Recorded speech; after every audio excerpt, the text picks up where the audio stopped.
Hey YouTube, it's Greg again from Digital Lifestyle Adventure. This continuing series of me driving in the car with my daily thoughts. And today I'm coming to you from the west side of Manhattan. I'm on the West Side Highway and I am driving north. I just had a meeting on a $32 million bridge loan real estate deal for a property that's located in Williamsburg, and I'm on my way back to the lovely state of New Jersey after a meeting in Manhattan. So coming to you from the West Side Highway in Manhattan, New York, the greatest city in the world. Although right now we're in the midst of the coronavirus scare. Okay, it's March 9th. The stock market is down like 1,200 points again, the Dow. I didn't check recently, but the stock market hit the trigger to shut down several times today. Just a crazy day in the market. The 10-year Treasury is down to 45 basis points or 0.5%. The long bond, the 30-year bond, is below 1% for the first time in history. Oil is down to $31 a barrel. I think that the market volatility is largely due to where oil is trading to. Saudi Arabia basically is entering into a price war with Russia. So this puts at risk all of the drillers and the ancillary businesses that depend on drilling and depend on the oil business economics. So all of this plus the corona is making everything crazy. So I'm coming to you on a kind of a crazy day, but in my car here, it's just like a normal day. Just like normal Manhattan craziness. Anyway, guys, just thinking today about challenges and thinking about, regardless of what business you're in, there are always challenges. Today is a perfect example with the stock market doing what it is. I'm sure there are a lot of guys that work on the stock exchange and related to the investment business that are not having a particularly good day today. Although with all change and all market volatility, obviously comes opportunity, right? And so I just want to talk today a little bit about challenges and opportunity and, what it takes to make it in any business, whether it's a digital marketing space or really any business. All of these business principles are all universal, right? They're all universal. There's no magic, okay? There's no magic bullet. There's no shiny object to buy and all of a sudden you'll become wealthy. There's no such thing as push button riches. There's no such thing as get rich quick. There are no shortcuts. And one thing that occurs to me is no matter how successful you get or no matter how many challenges you face in life, there's always another mountain to climb, I like to say, right? There's always another challenge out there. There's always a seemingly insurmountable task or challenge that's in front of you that requires your expertise and ingenuity to be able to get beyond.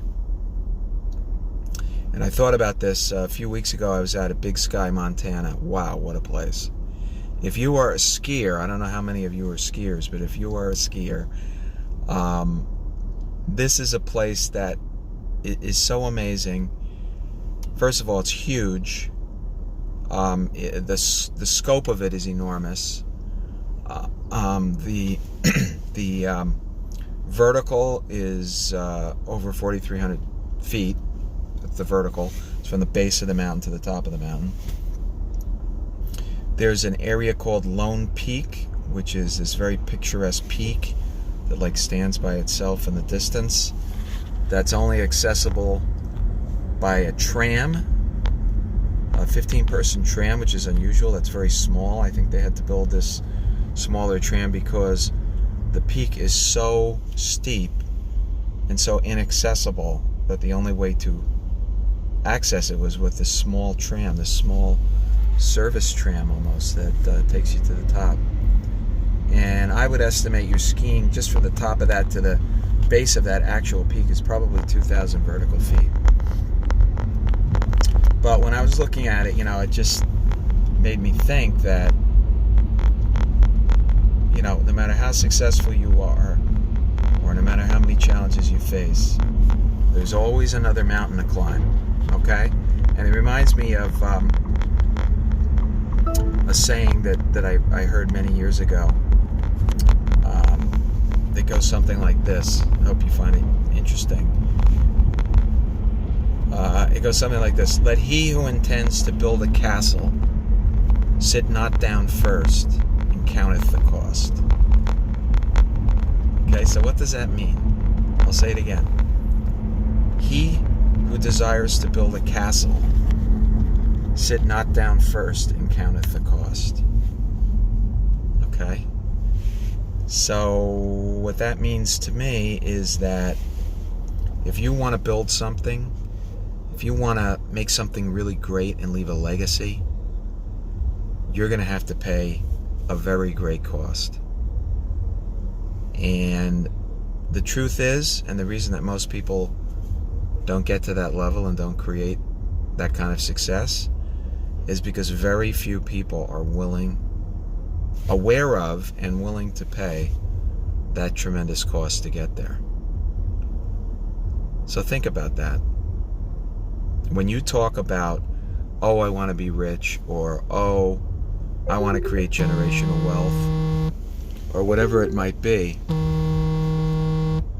are you just essentially bullshitting yourself?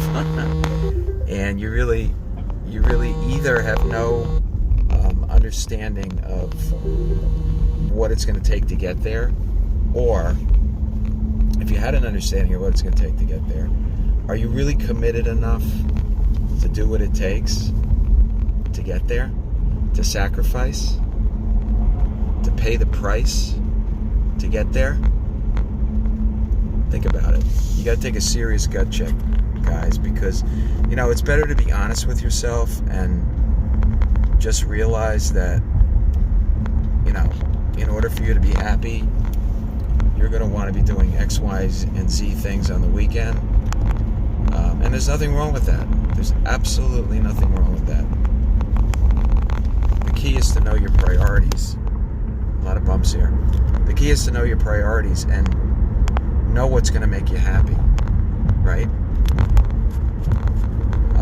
And I would argue that very few people